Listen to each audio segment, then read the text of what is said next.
yêu lá ủa nành y sao rong đi lá ủa của tư lưu chê yo lao ru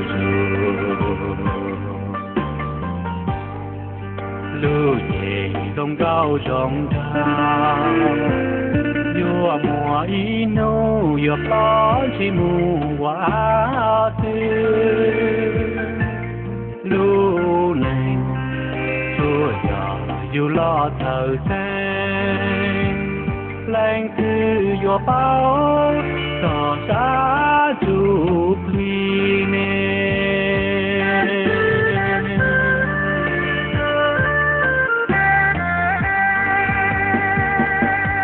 dù lo kia chi thao gió kê thua ôn ánh nhọn thọ gió kê lưu xia gió kê thua nia nu tỏ yo của cha có chế yo kia tha dù bị yo mù có chữ tàu lưu chế lưu cho mù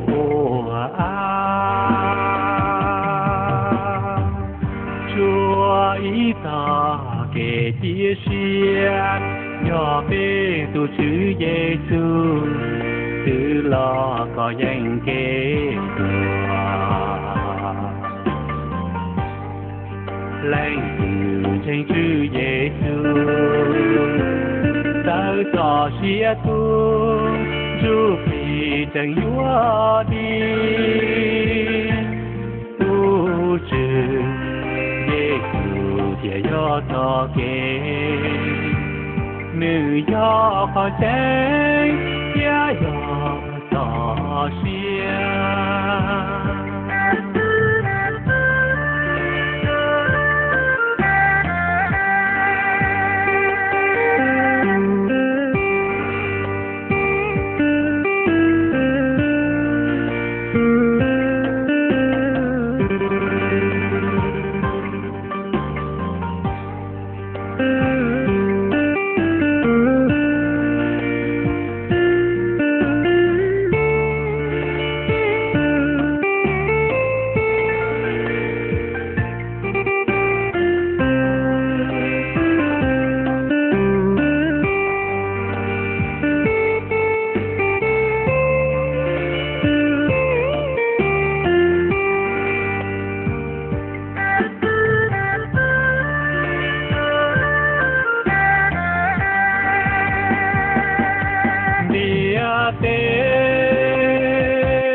gió bê lo nhỏ của lo nhỏ y của ba sọ kê chân đi nô sa xía vua tu này Giêsu chế vua tao rồi tao dù do lo lia ta thâu to xía tu vua mù lia ta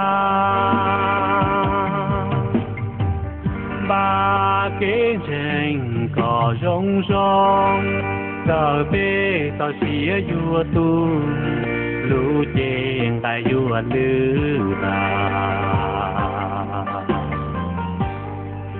dù kỳ vua mu sao tu nhon tu tranh tranh cho bà chữ nhon đi xia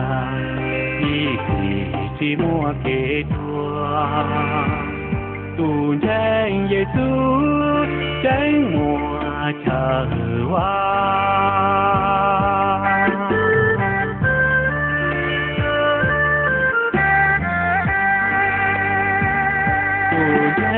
Giêsu cháy mùa chờ qua.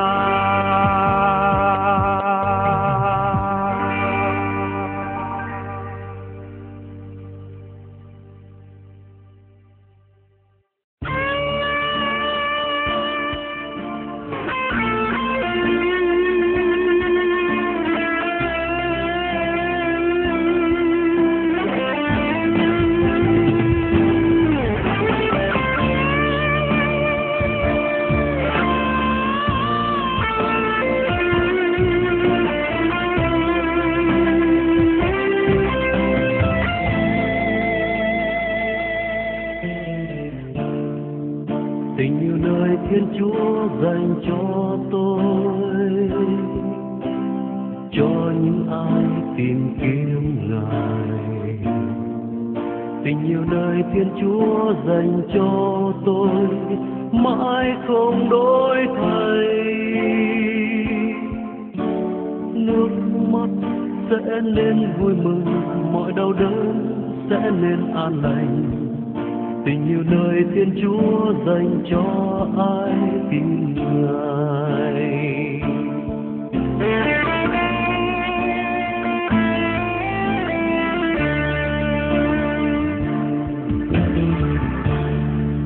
Tình yêu nơi Thiên Chúa dành cho tôi,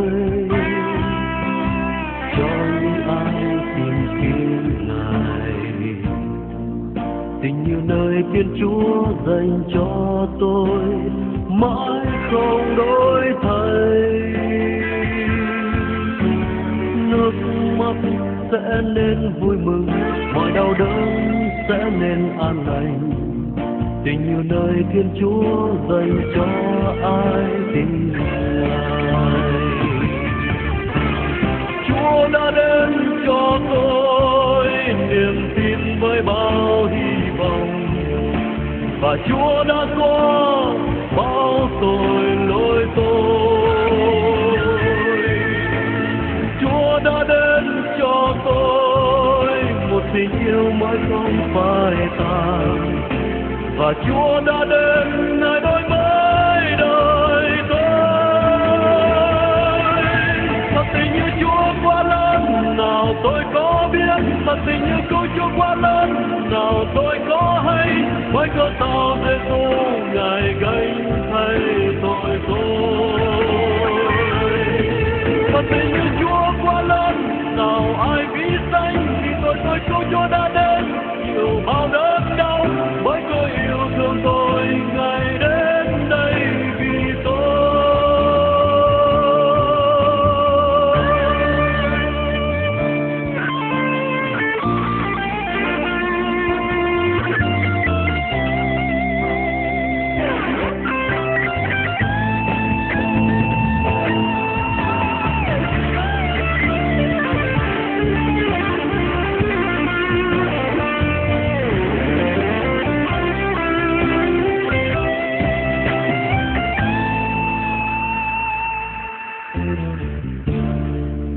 Tình yêu nơi Thiên Chúa dành cho tôi,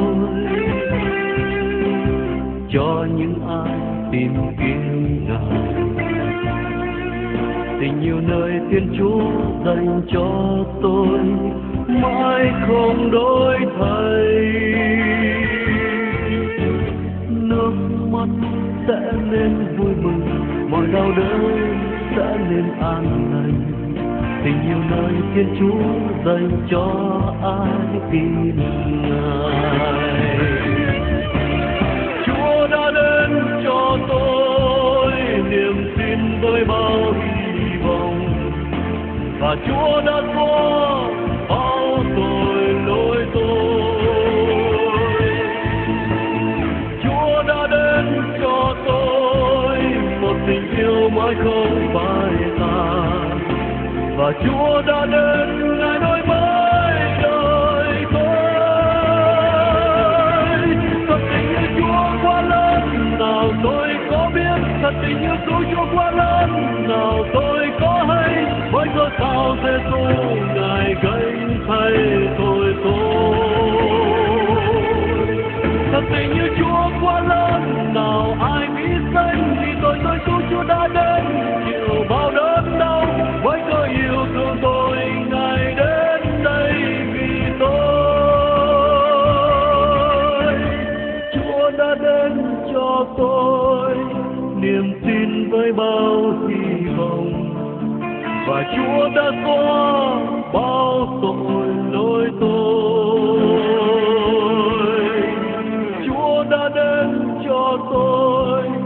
một tình yêu mãi không phai tàn. Và Chúa đã đến, Ngài đổi mới đời tôi. Thật tình yêu Chúa quá lớn, nào tôi có biết. Thật tình yêu của Chúa quá lớn, nào